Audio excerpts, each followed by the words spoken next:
saying goodbye to 106 Romney Street. And my room's all empty and sad. And the kitchen is spotless. Look at that. Lucy's room.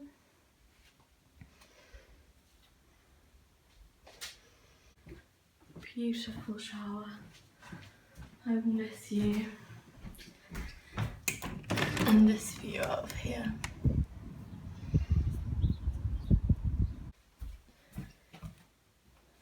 George's room. And Holly's room. Bye-bye. I'm a mess today. It's the final day. What a year. What a sky. I'm currently cooking dinner. I'm at Becca's because I've moved out of 106 Romney Street. Also, these are my new glasses. I'm making myself some dinner. I'm living here for 2 days. And then I'm moving into mine, Justine and Becca's house next year. But they're not moving in yet. It's like been a very hectic day. I've moved in. Here, like all my stuff is here. This is all my shit. And it all goes back there as well.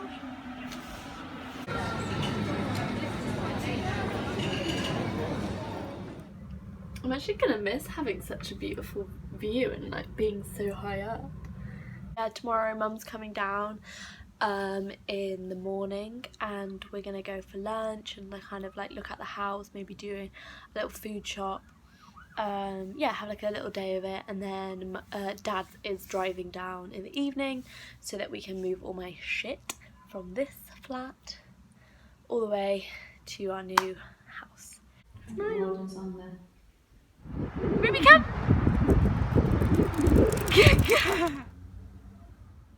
So, little update of my life, which has been a complete nightmare. So, Mum got here on Monday.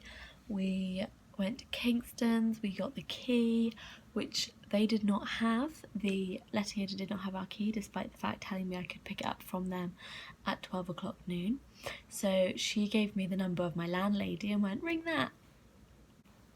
So I ring the landlady and she is at work in Newport and she's like, oh, I didn't know anyone was moving in.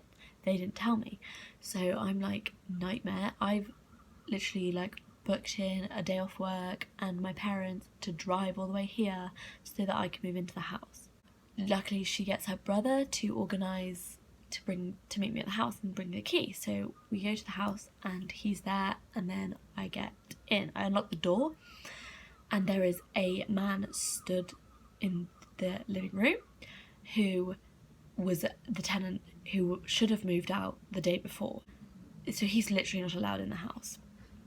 And we're like, hello? What? Like, what? And he's like, oh, sorry, I'll be done in a couple hours. We have a little look round downstairs. So my room, the front room, is mostly empty. There's a pair of old leggings on the bed and a dirty ass pillow on the floor.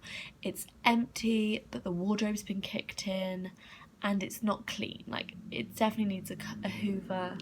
It's not, you know, it's not nice, but it's at least empty. We go into the living room, it's got bags of stuff everywhere. The door is like hanging on for dear life into the kitchen. The kitchen's got piles of rubbish and bin bags in it, and the sink is full of like genuine dirt.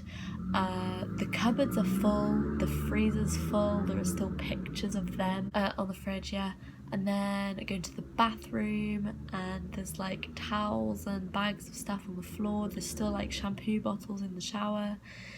But like at this point we didn't really take it all in and we just assumed he was going to empty it. So we go have lunch, blah blah blah. Then Dad, who's been at business meeting during the day, meets us here at like 5:30.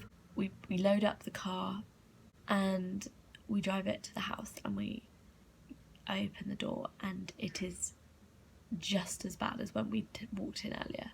He's gone, but the shoe cabinet at the front door is full of shoes. The hallway is disgusting. There's like big blobs of dust and like dirt and the floor is like sticky.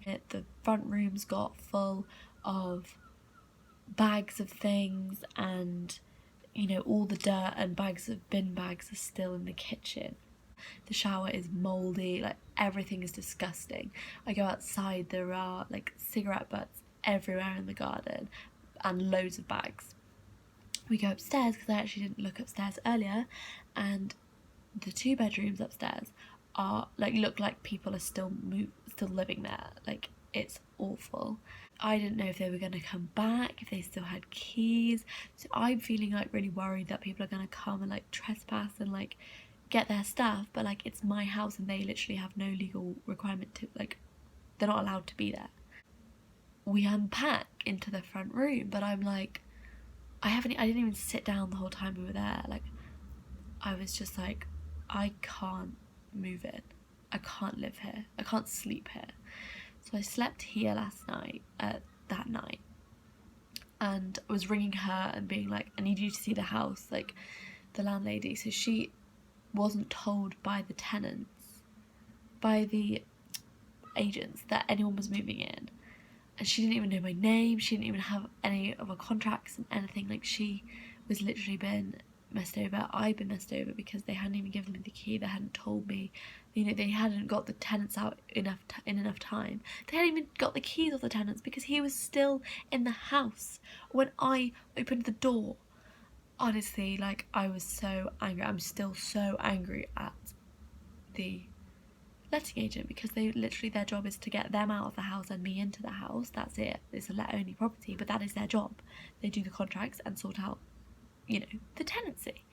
So I'm so angry, and I've decided I'm not going to live there over summer. I'm not paying rent in a place that was so, you know, it's horrible. It's still, like, I went yesterday to meet her there and she'd done a lot of cleaning, but it's still like not nice, and I still don't want to be in there when there's going to be cleaners coming in and out, and there's going to be contractors coming in and out to do any refurbs and stuff. So I'm really annoyed at Kingston's. I'm not happy, but I like the landlady, she seems very nice.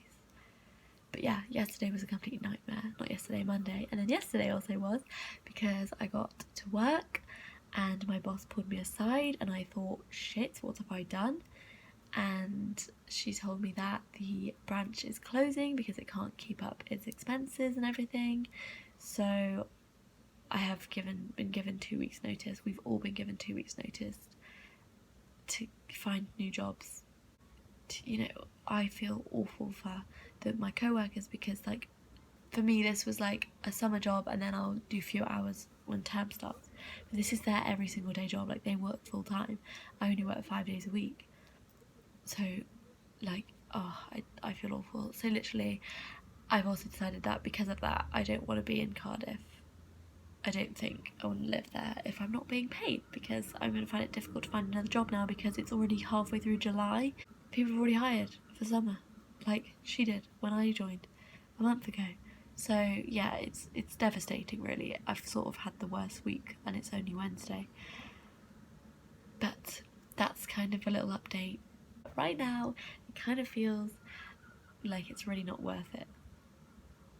But I'm in a beautiful flat where I'm safe and I am warm and I'm sheltered, and I have Ben and Jerry's in the freezer, and the sky is beautiful, and I'm going to talk to Ben now. So